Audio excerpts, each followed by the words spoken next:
Nous allons demander à la sœur Grâce de nous lire Actes des Apôtres, chapitre 1, verset 8.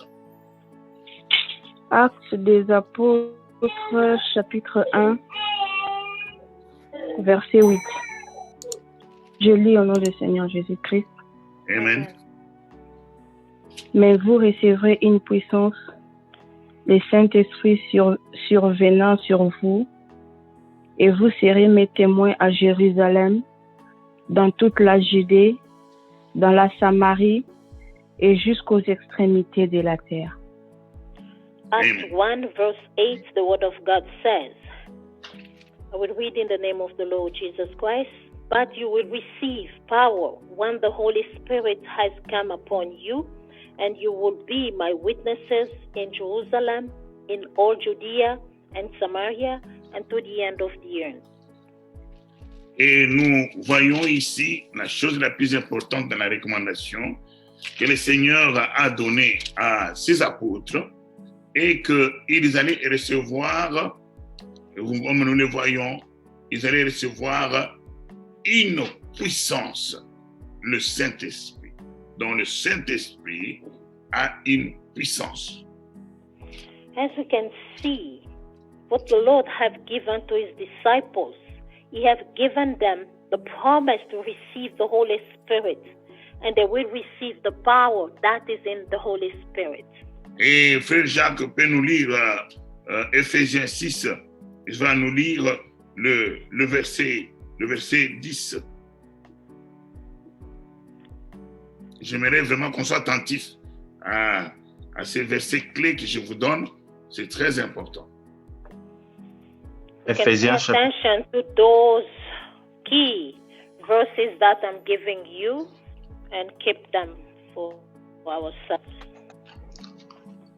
Ephésiens chapitre 6, versets 10 et 11, je lis au nom du Seigneur Jésus-Christ. Au reste, fortifiez-vous dans le Seigneur et par sa force toute puissante.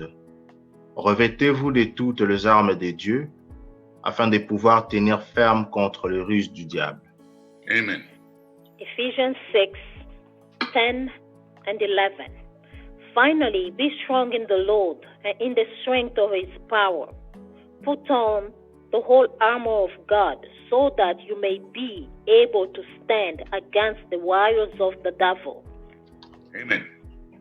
Voilà, le Seigneur leur a dit, vous recevrez une force, le Saint-Esprit, qui va venir, et quand cette force vient, voilà, vous serez mes témoins. Mes témoins, il parle sur toute la terre, parce qu'il dit jusqu'aux extrémités. As we can see the Lord promising the Holy Spirit to his apostles, and he said when that Holy Spirit will come upon them, they will receive the power to be the Lord's witnesses around the whole world. Le Seigneur envisage déjà ici qu'il nous prépare, parce qu'il prévoit qu'il y aura un combat que nous allons mener sur cette terre. By what the Lord has said here, he was preparing us against the battle that we will have on this earth. Parce qu'il dit, je vous laisse comme des brebis parmi les loups. Écoutez bien, des brebis parmi les loups. He has said that I'm leaving you as lambs among wolves. C'est ainsi, je ne vous laisse pas seul. Je serai avec vous jusqu'à la fin du monde.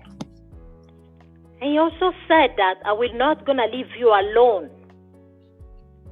I will always be with you until the end of the earth. Le Seigneur Dieu connaît parfaitement qu'il y a les loups qui vont chercher à nous ravager. Et c'est la raison pour laquelle il nous avertit déjà. Il dit, j'envoyerai une puissance. C'est moi-même qui viendrai. Et cela est témoigné parfaitement bien en Éphésiens, les deux versets que nous avons lus, Éphésiens 6. The Lord Jesus Christ knew perfectly that wolves will come after us to devour us. So that's why he said he will send us the Holy Spirit who will give us the power, and the power will be among us as he has said it in Ephesians. Nous devons tirer attention à ça parce qu'il connaît bien le monde et sa parole ne passera pas et ce qu'il dit est vrai. Our Lord knows perfectly the word, and whatever the Lord says will come to pass. Ne lisons pas la parole comme ça sans percevoir le sens réel pour que nous puissions nous préparer en conséquence. We should not read the word of God without perceiving the spirit that is in that word, so we will be well prepared. Et c'est pour cela, Paul le dit très clairement ici. Cette fois-ci, c'est Paul qui le dit, qui a été le porteur du message pour son temps. Il leur a dit, fortifiez-vous par la force, toute puissance, fortifiez dans le Seigneur par la force toute puissance. Il y a encore ces deux choses qui reviennent. Le Seigneur comme son esprit et la force de l'esprit. So for that reason here, Paul is saying it in the book of Ephesians. Paul was the bearer of the good news during his time. And he said here, finally, be strong in the Lord and in the strength of his power. So here we have two things that have been pointed out. The strength of the Lord and also his power. Merci. Nous allons chercher cette force puissante. Comment? Nous allons la recevoir dans la lecture de la parole, que cette parole de la loi ne s'éloigne pas de vos bouches, et par l'obéissance. Donc, tout d'abord, avant l'obéissance, c'est par la pratique de cette parole, et plutôt la prière avec cette parole devant le Seigneur, pour que nous recevions cette puissance, et finalement par la pratique de la parole. And how are we going to receive this power and also the strength from the Lord Jesus Christ? As the word of God says, this book of the law shall not be depart from your mouth. So we can receive this power only through prayer and also by the meditation of the word of God. Amen. Sœur Juliana est au milieu de nous? Ok, ça va. Ma sœur, vous pouvez cesser d'interpréter. Ça va nous gagner beaucoup de temps. Elle n'est pas là. Alors, donc, la troisième chose, nous la recevons au verset 13. De la même manière que Christ a dit, vous recevrez le Saint-Esprit, la force, bien sûr, et vous serez mes témoins. Et ici, nous avons vu les deux. Et la troisième chose vient au verset 15. Au verset 15, sœur Gloria peut nous lire ça. Éphésiens 6, verset 15. Mettez comme chaussure à vos pieds le zèle pour annoncer l'évangile de paix. Amen. Ici, il dit, mettez comme chaussure. Non, il ne dit pas que vous recevrez des chaussures. Mais il dit, mettez. Nous avons une action à faire. Nous devons faire une action. Là-bas, il a dit, vous recevrez la force, le Saint-Esprit, vous serez mes témoins. Ici, c'est précise, parce que la parole d'Éphésiens décrit vraiment que nous sommes réellement sur le terrain de combat. Et c'est ça la vie d'un chrétien sur terre. Il veut atteindre à la vie éternelle et il y a des forces diaboliques, des esprits méchants, des esprits jaloux qu'il bloque de ne pas toucher à cette vie éternelle. La conséquence est que si la personne ne touche pas à la vie personnelle et éternelle, que la personne meurt du corps, de l'âme et de l'esprit. Et ce qui est très important, c'est surtout mourir de l'âme, car la personne est l'âme. C'est pourquoi la parole dit, l'ennemi ne vient que pour dérober, détruire et tuer. Non, d'ailleurs, lui, il vient pour tuer. Alors, bien-aimés, c'est ça qui est le réel combat spirituel. Nous nous étonnons beaucoup plus qu'il y a des bien-aimés qui passent des longueurs de temps en étudiant toutes sortes d'esprits, en étudiant je ne sais pas quel genre de prière spéciale pour chasser tel esprit, pour chasser cet esprit, comme si nous sommes devenus des enfants de Dieu pour étudier, au lieu d'étudier comment notre Seigneur agit. Nous devons étudier les anges, nous devons étudier le prophète, nous devons étudier comment notre Seigneur agit, parce que dans la parole de notre Seigneur, nous révèle même comment est-ce que nous pouvons gagner ces esprits-là. Alors, la parole doit nous ouvrir les yeux. La parole doit nous fortifier. La parole doit nous montrer comment nous devons mener notre combat d'une manière précise, pas en allant dans tous les sens avec des émotions spirituelles, ne sachant pas où est-ce que nous allons.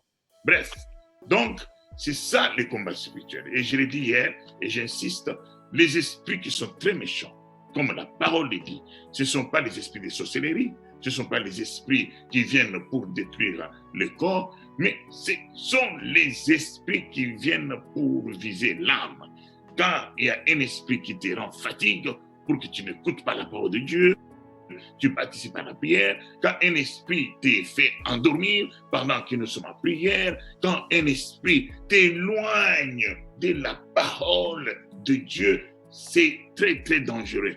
Il faut te réveiller parce que le temps est mauvais et ils vont te plonger dans la paresse, ils vont te plonger loin de la parole, ils vont te rendre froid, tu ne sauras même pas prier et même entrer dans la présence de Dieu, tu commenceras à faire beaucoup d'efforts pour te concentrer.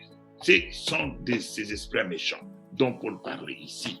Le reste là, c'est pas très dangereux. D'ailleurs, si nous avons des armes en nous, les autres là ne peuvent pas s'approcher de nous. Voilà, regardez. Il faut d'abord que ces esprits viennent. Ce sont des esprits d'avant-rang. Voilà, ce sont des esprits d'avant-rang.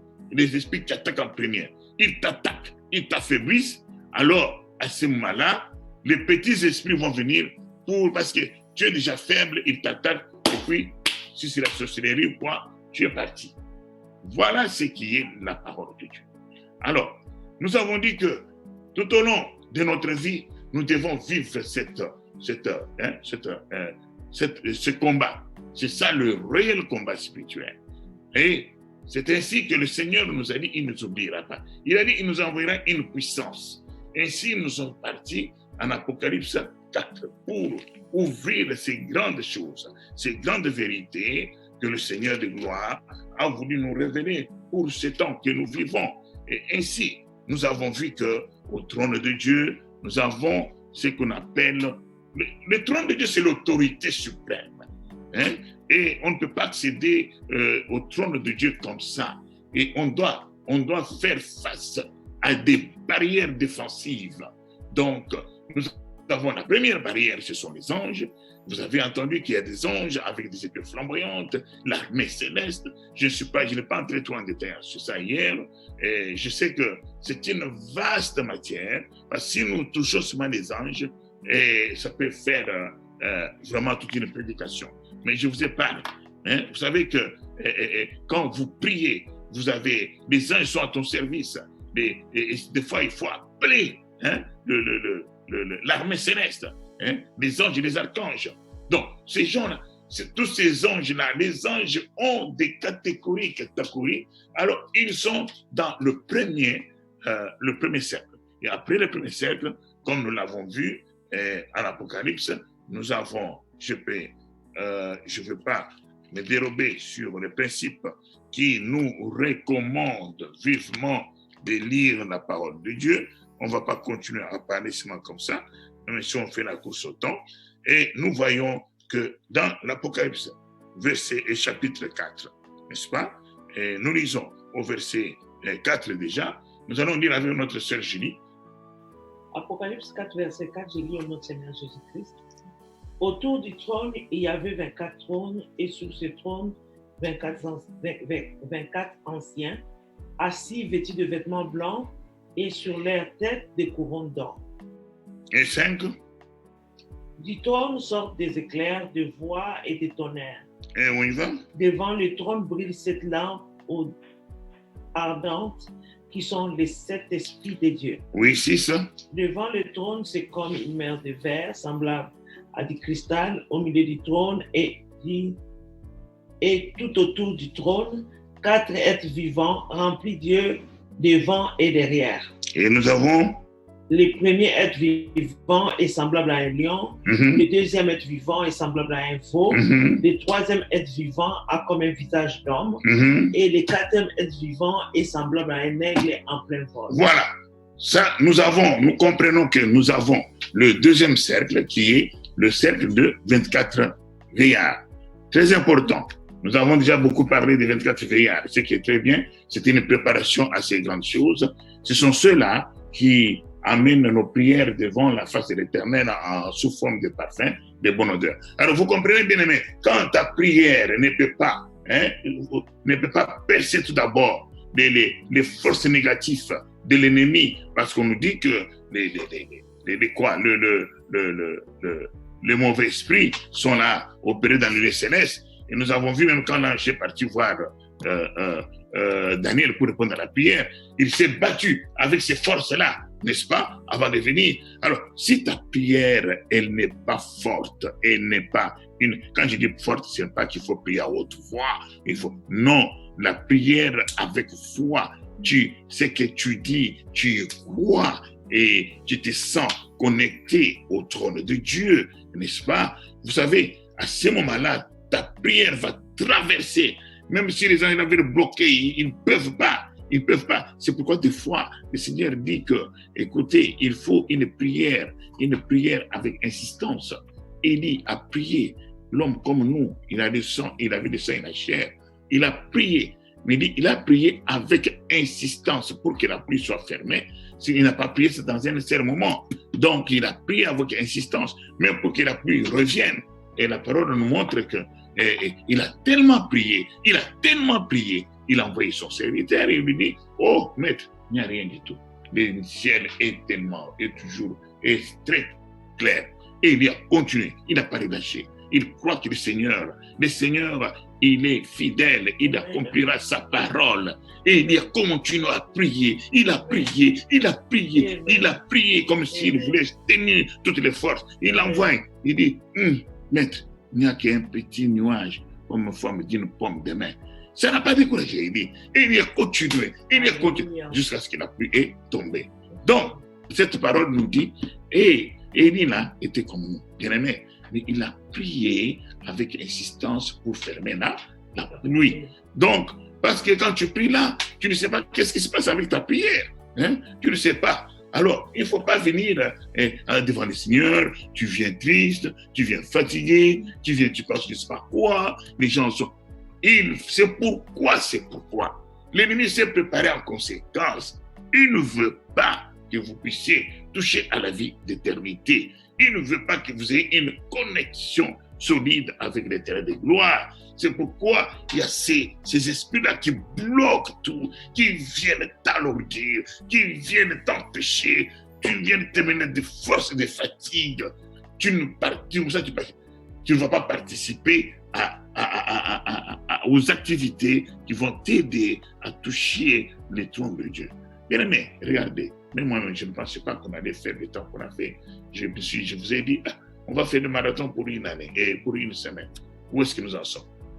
Où est-ce que nous en sommes aujourd'hui? Et vous verrez que au fur et à mesure que nous créons, au fur et à mesure le Seigneur prépare nos cœurs.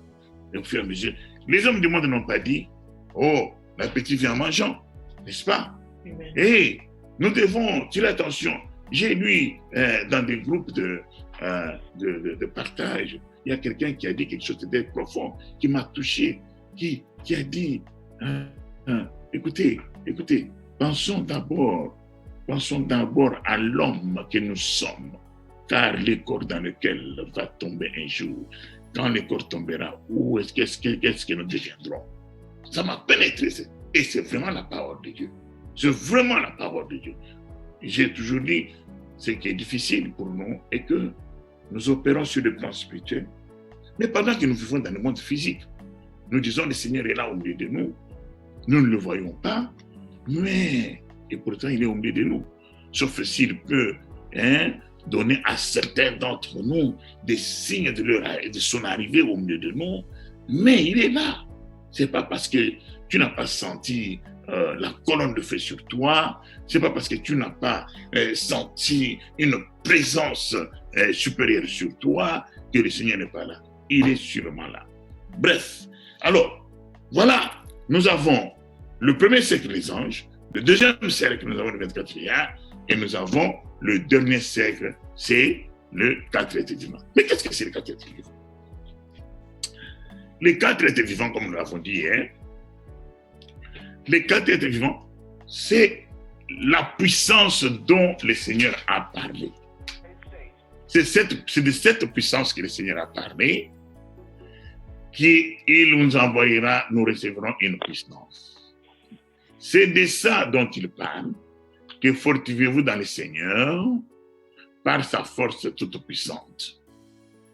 Ainsi, ces 4 êtres vivants sont envoyés pendant la période que l'épouse, Église épouse de Dieu, va rester sur terre.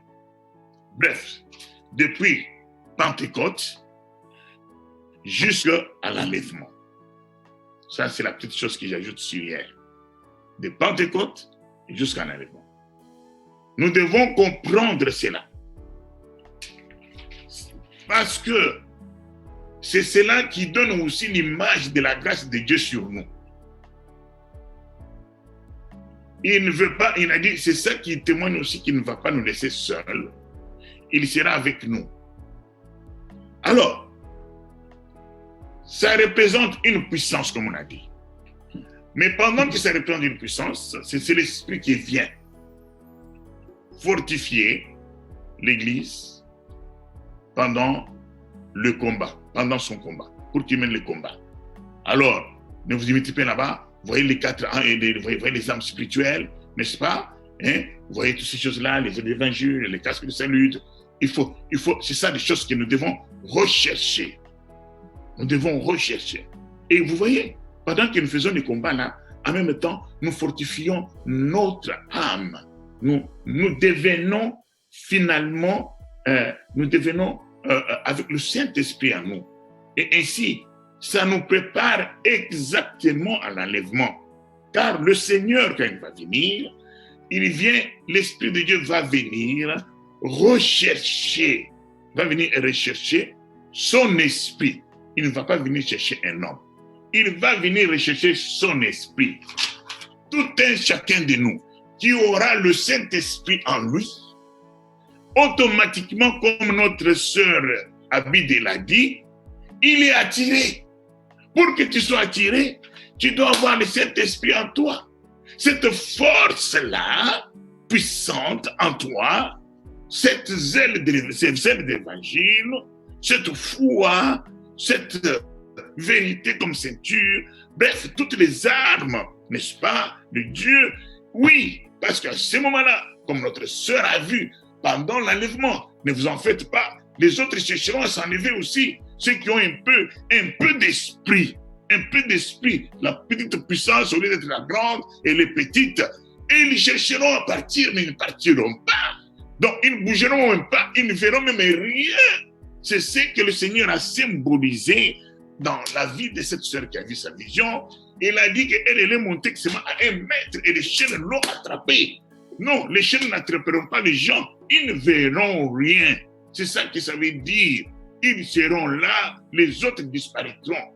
Ça sera un moment horrible, bien-aimé. Oh, je n'aimerais pas vivre ces moments-là. je n'aimerais pas le vivre. C'est ces moments que chacun de nous est tenté de voir dans les songes. Quand il va voir l'enlèvement, hein, il va voir des animaux qui viennent. Il y a des sœurs qui en partagent ici. Hein. Dieu nous montre cette lumière. Il va voir comment les gens vont souffrir, comme Dieu me l'a montré là, quand j'ai vu les détours tomber. Il va me montrer. Nous voyons des choses horribles. Ça ne sera pas bon, bien-aimé. Ça ne sera pas bon.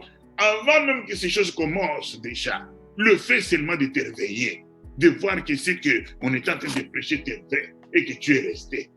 Bien-aimé. Mais malheureusement, ce moment-là, je ne sais pas ce qui va se passer. Je ne peux même pas l'imaginer.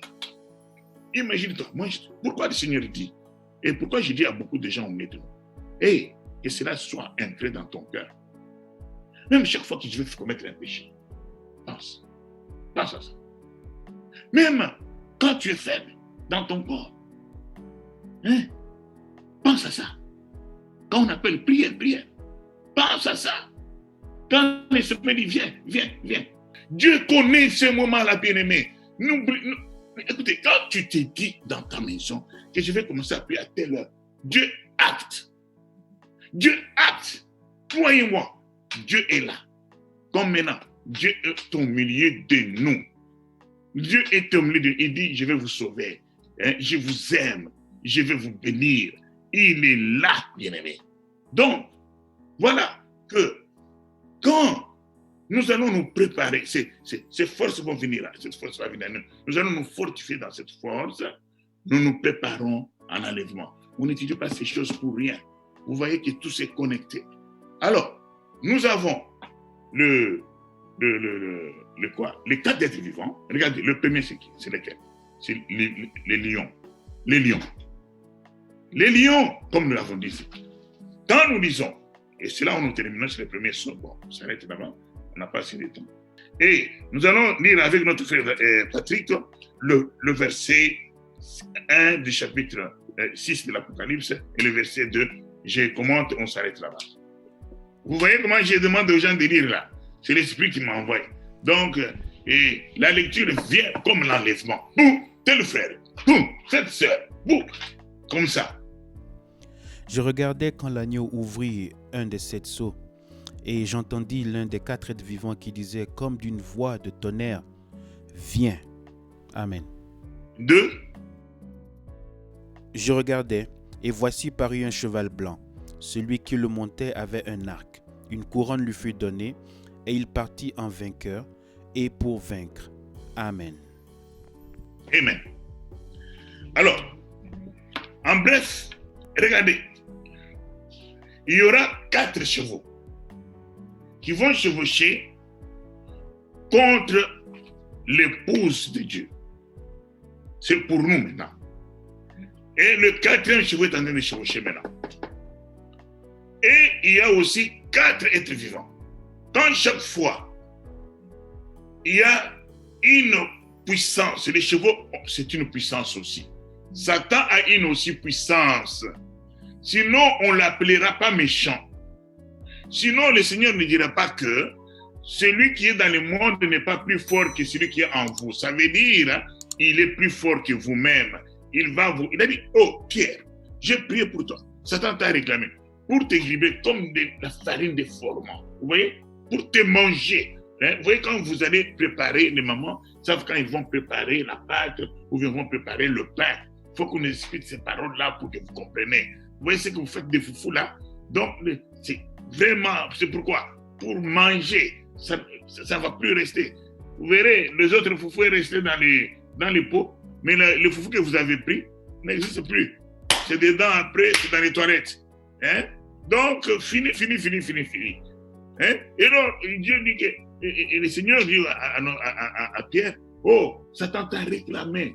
Hein? T'a réclamé pour te gribber comme la farine de formant. Pourquoi il disait ça? Parce qu'il a vu que Pierre, c'était la tête sur laquelle le Seigneur voulait, n'est-ce pas, construire son église. Alors, c'est ainsi qu'il dit, comme lui sera le leader, le Seigneur et le Satan le réclame. Comme il a réclamé aussi Job autrefois, l'homme qui était béni. Alors, bien aimé, c'est là où la parole se réalise. Je vous dis comme ça me vient dans l'esprit. Il dit ceci, la parole dit ceci.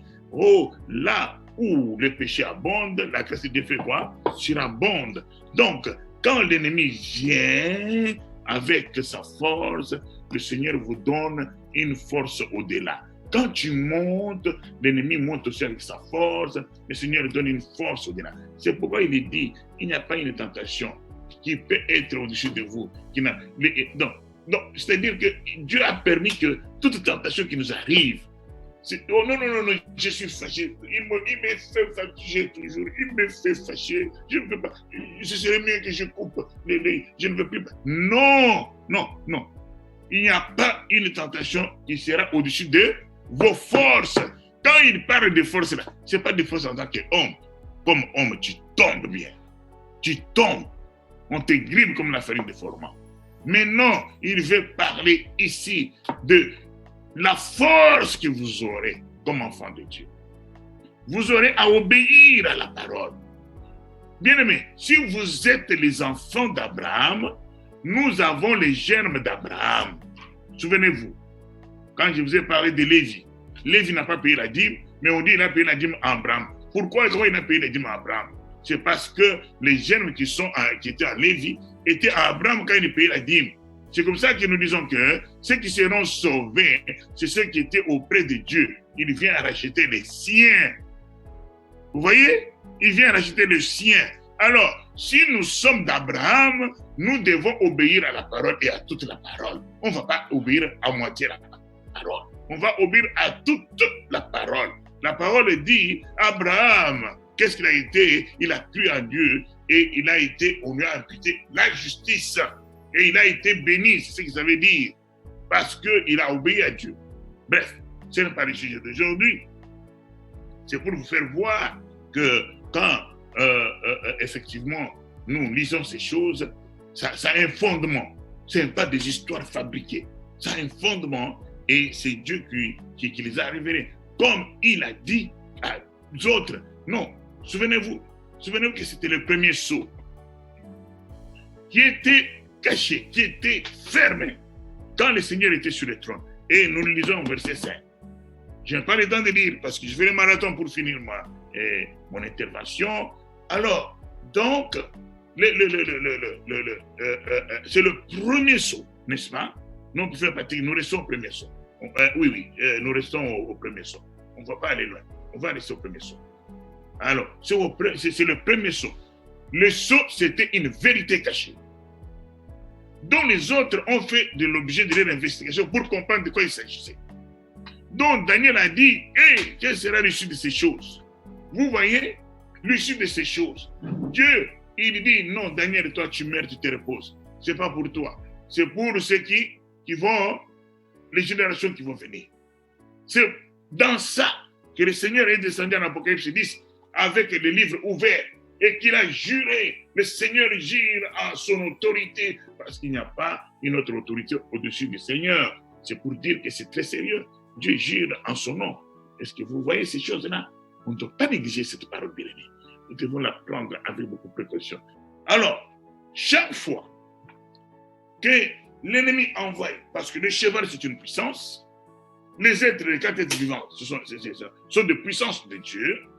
Chaque fois que l'ennemi envoie sa puissance, le Seigneur envoie aussi sa puissance pour contrecarrer. Alors, nous verrons facilement que quand on parle du premier sceau, c'est le premier âge de l'Église. Qu'est-ce que c'était le premier âge de l'Église? Qui était sur terre comme prophète de Dieu? C'était le Seigneur Jésus-Christ lui-même qui est descendu. Vous voyez? Il était descendu avec la force des lions. Il était le lion de la tribu de Juda. Vous voyez?